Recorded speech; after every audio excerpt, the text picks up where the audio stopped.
We've got Lori Wren with us today from My Wicked Whisk, and she is already whisking up and mixing up a mushroom delight. I started without you. What are you cooking today, Lori? Good morning. Well, Thanks for being here.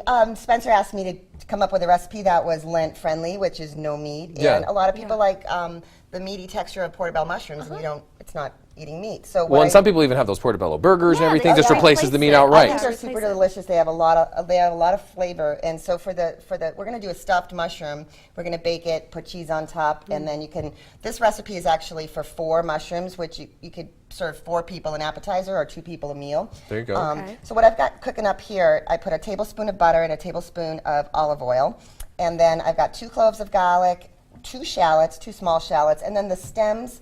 I chopped up the stems of the portobellos and put them, so they're going to be part of the stuffing. Okay. And then what you do is you just kind of clear out a little bit of the inside of the mushroom there. So you get a little beret-looking thing. Yeah. Just don't put it on your head. It's almost like a bowl, yeah. Yeah, so that will have a little more room to put the stuffing in. So the vegetables that I've been stirring up here are a little bit soft. And are you doing that on a low heat? This is about medium heat. A medium heat. Yeah, about a medium heat. So we're just going to deglaze the pan with just a 1/4 cup of a dry white wine.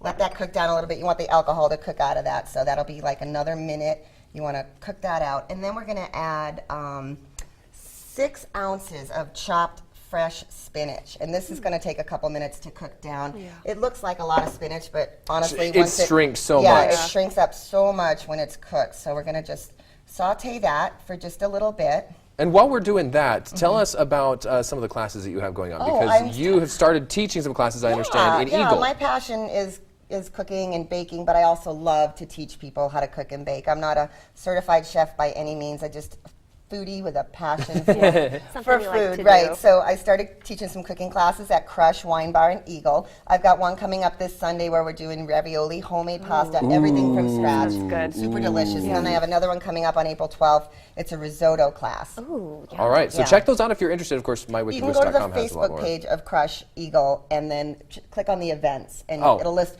There's not only cooking classes, but all kinds of other events going on that are really fun. Awesome. And what are the last few ingredients we're adding here? We're going to do a cup of cream, of heavy cream. You know how I love my heavy cream. This is about a 1/4 cup of really good Parmesan cheese and some panko breadcrumbs. Okay. And then we're just going to season it up with a little bit with a couple pinches of kosher salt, some pepper. Then we take that, we're going to stuff it into our portobello mushrooms, and then top it off with a really good amount of mozzarella cheese. How long you put those back in the oven for a little bit? You put them in the oven at 400 for about 20 minutes, and then bake them out. And then you get this. Looking like that. And it's super delicious. You won't even know you're not eating meat. No, it's got that texture. It's got that taste. It really has a meaty flavor, meaty texture, and I really love them. I think they're delicious. Yeah, perfect recipe for Lent. We'll post it for you at idahoonyourside.com later this morning. Just check it out. Thank you so much, Lori Wren, for being here. My Wicked Whisk, indeed. Great recipe.